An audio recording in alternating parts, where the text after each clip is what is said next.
Specialistët e sektorit për hetimin e narkotikëve arrestuan një 22 vjeçar banues të Vaudeës pasi është konstatuar nga shërbimet e policisë duke bërë manovra me automjetin që e drejtonte në gjendje deur. Gjatë kontrollit fizik, 22 vjeçarit u gjet një sasi lëndë dyshuar narkotike kanabis, e cila u sekuestruan në cilësinë e provës materiale. Ndërkohë, specialistët për hetimin e krimeve të komisariatit të policisë Shkodër ndaluan një 37 vjeçar banues në Shkodër, pasi gjykata e shkallës parë e jurisdiksionit përgjithshëm në Shkodër i ka caktuar masën e sigurisë arrest me burg për veprën penale vjedhje e kryer në bashkëpunim. Ndërkohë, specialistët e sektorit të policisë rrugore arrestuan një 42 vjeçar banues në Shkodër, pasi dje me automjetin që drejtonte në gjendje deur dhe pa leje drejtimi ka përplasur automjetin me drejtues një shtetas me iniciale DS banues në Shkodër dhe më pas është larguar me automjet. Gjithashtu, specialistët e sektorit të policisë rrugore referuan materialin në prokurori ku nisi procedimi penal për një 75 vjeçar banues në fshatin Mjet, pasi u kap duke drejtuar motomjetin në gjendje deur.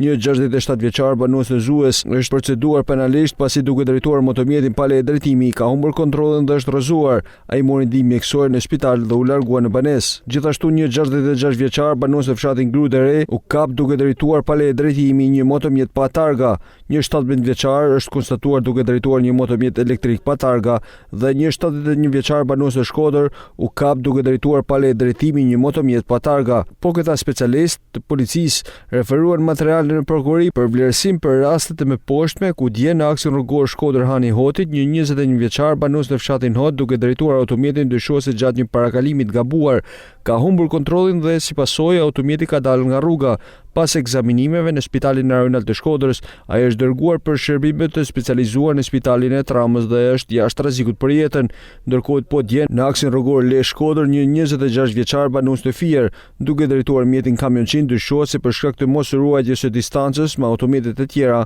ka goditur automjetin që drejtohej nga një 71 vjeçar banues në Gramsh, si pasojë ja dëmtuar le drejtuesi i automjetit dhe pasagjeri në automjetin e tij. Specialistët për hetimin e krimeve ekonomiko-financiare referuan materialin në prokurori ku nisi procedimi penal për një 54 vjeçar banues në Shkodër për veprën penale mashtrim, pasi ka kallëzuar shtetasi me iniciale AD 53 vjeç se 54 vjeçari nëpërmjet mashtrimit ka shitur rreth 5 dënim tokë në fshatin Bushat Vaudeës për në kallëzuesit. Ndërkohë, specialistët për hetimin e krimeve të stacionit të policisë Velipoj referuan materialin në prokurori ku nisi procedimi penal për një 74 vjeçar banues në Pulej, pasi ka kallëzuar shtetasit me iniciale KP 35 vjeç banues në Itali se 74 vjeçari po punon në tokë në pronësitë e tij në fshatin Pulej. Materialet procedurale janë referuar prokurorisë pranë gjykatës së shkallës parë të jurisdiksionit përgjithshëm në Shkodër për veprime të mëtejshme.